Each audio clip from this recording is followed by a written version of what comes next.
Hey, deserving listeners, a lot of you have been asking me to watch Elizabeth and Andrei on 90 Day Fiancé. They've been on 90 Day Fiancé for a long time, so I'm going way back to the beginning, and I'm going to react to it. My name is Dr. Kirk Honda. I'm a therapist and a professor, and this is for you fans that have been asking me for months and months to watch them. I'm so curious as to what this couple is all about. Let's watch and see if anything of interest comes out of my face. Dog to everybody else, but he's my little boy.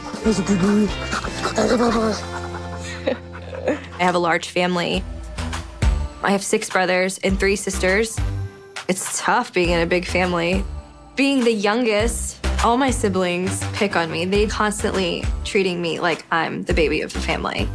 All right, so we're learning a little bit about Elizabeth's family. She is the youngest out of, it sounds like 9-ish, and they treat her like she's the baby of the family, and we don't usually get that information. And as you know, I'm often speculating about the family configuration, what factors could lead to behaviors or traumas that can inform the conflicts that people get into. So it's always good to have that information.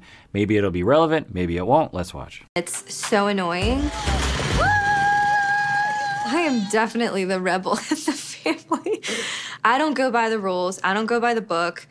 I just kind of do my own thing. All right, so a little bit more data. They often also don't talk about their personalities, but she says she's self-identifying as someone who's a rebel that does things her own way. She doesn't go by the book. I don't know what that means exactly. I'm guessing that we will find out. It is my honor this time to pronounce them husband and wife together. Andrei, you may kiss your bride. Okay, so I've been watching this season all day long, and I thought various different times that I might react, but honestly, I'm trying to race through this because I know that they're on the next season of 90 Day Fiancé, and I want to get caught up. So I was watching, but I wasn't reacting on the video very much. So let me summarize this entire season. They seem like they genuinely care about each other and genuinely love each other. There is sometimes a question in some of the couples that we see, and there doesn't seem to be much of a question here. They never faltered from their commitment to each other.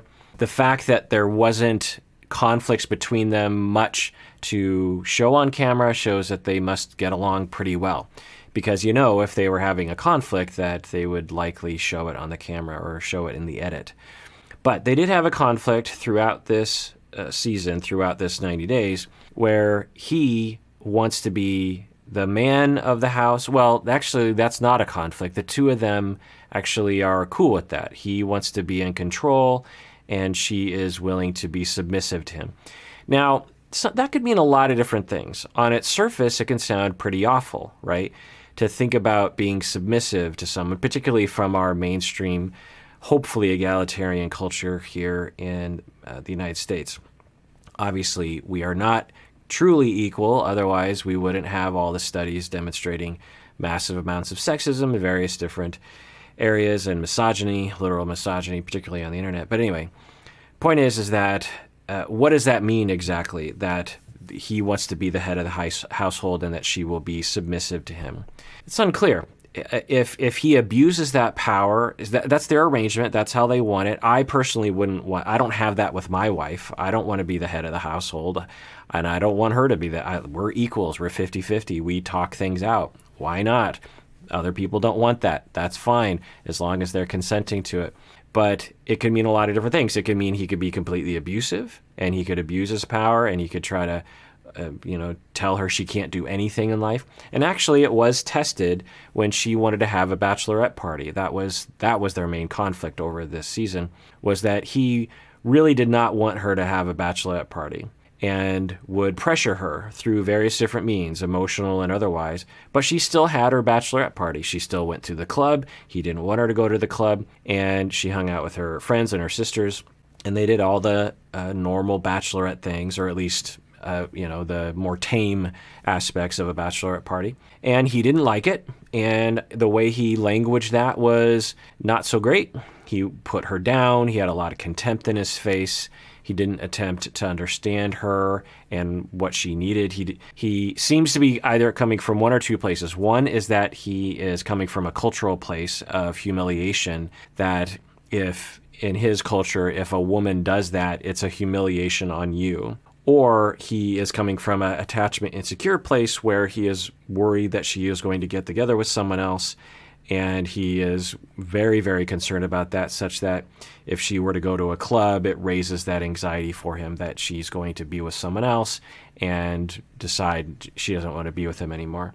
I don't know what that is. They didn't really go into it much, or he didn't go into it much, but it was a conflict. But they seemed to handle it pretty well. She just looked at him like, well, okay, I guess that's his point of view. Moving on in life, I'm still going to go to the bachelorette party. I'm still going to hang out with my friends. I guess that's your reaction. So when we look at the head of the household idea, in that instance, it didn't really play out as he was in total control and she was totally submissive. She did what she wanted. And he put up with it, with some ugliness, but he put up with it. And they got married. He didn't have a meltdown like other couples will.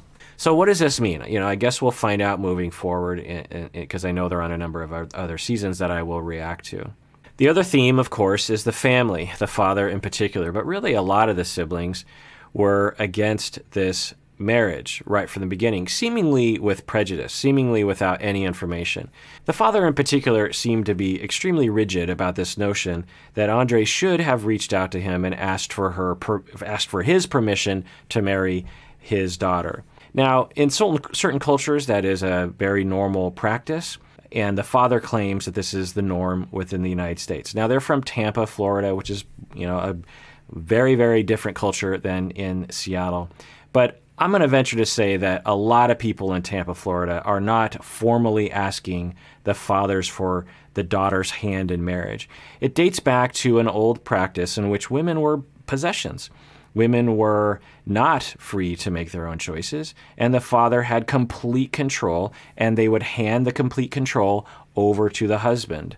And there's even some of that within the wedding ceremony itself. The father walks the bride down the aisle and hands over, hand in marriage. There's a lot of that old language. Now, we've forgotten it, and now it's just romantic ceremony talk, which is fine. But the notion that you must ask for the father's permission is, I think, a little bit forgotten in our society. Might you dedicate yourself as Andrei to getting to know the father and having the father like you? For sure. But to put the father, her father, in this position of he has total control, and he kept saying these phrases like, you never asked me for advice. You didn't ask me for permission. That is against my culture, or our way or something, and it shows disrespect. Now, on the flip side, Andrei and Libby or Elizabeth have stated that Andrei, reached out to the father multiple times, and the father refused to talk with him. So and as the father was criticizing Andrei on that issue of, you didn't reach out to me, Andrei stayed out of it. He could have said, I tried to reach out to you, but you didn't respond, dude. But he didn't say that. He just rolled with it. He said, yep, I understand where you're coming from. And then the father said, I'm not paying for the wedding because you didn't reach out to me. So the father created an impossible situation. You need to ask me for permission, but I'm not going to answer your efforts to communicate with me. And thus, I'm not going to pay for the wedding. Now, where's the father coming from? Is money kind of tight these days, and he's really ashamed of that? Does the father use money as a tool of control? There seems to be a theme of control in the father. There seems to be something going on with the father that has to do with power and control. I don't know what that is. It's hard to say exactly, but there was definitely a theme of that. And there seemed to be something going on underneath the surface about the father. The way the father came across, there's something different about him. I don't know if he's nervous or he's performative because the cameras are there, or something else is going on. It's hard for me to know, obviously, because I'm not there to assess him, but I'm curious if they'll show the father in future seasons, because I'd like to see him react under various different circumstances. Now, regarding Andrei and Elizabeth, or Libby, as they call her, they, again, didn't seem to have a lot of conflict. They seemed to get along really well. I think a lot of it was due to the fact that they really did have a lot of affection for each other. I think another possible part of it is that they're in the honeymoon phase, if you will, of the relationship, and they haven't had a lot of time to really get to know each other's dark sides, and they don't really know what that is yet. And now that they're married and living in the United States, they're going to experience that on a day, week, month basis, right? And I wonder what that will play out. I'm guessing you've watched ahead because you all have been asking me to watch this couple for a long time, and so you know what's coming up. But I don't. I'm guessing we'll see that. If I was to make a guess about what their conflicts would be over, I'm guessing it would be around the cultural tradition of gender. It's probably going to be a theme. I also think that she stated that she's a rebel, and she's the youngest of several children. And I wonder if there's something there that could be indicative of someone that lacks responsibility, maybe, someone that doesn't like to be tied down to anyone, even if you love them. I don't know. There's just a lot of possibilities here. But Andrei, throughout the season, aside from his jealousy and the way he talked with her about the bachelorette party, he seems to have a really level head. Case in point, like I was saying earlier, as the father is blasting him for not getting permission, Andrei just, took it and said, yep, I understand. I can see where you're coming from. And the father says, I'm not paying for the wedding.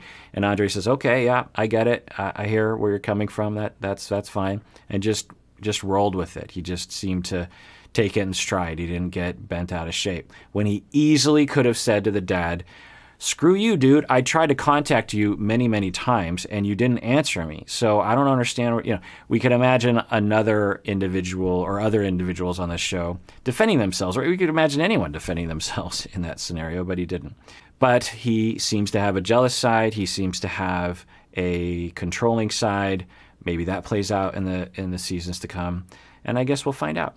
But anyway, that does it for that episode. Tune in next time when I continue with the next season, unless something happens here after this point, which I'm guessing it won't. And take care of yourself because you deserve it. You really, really do.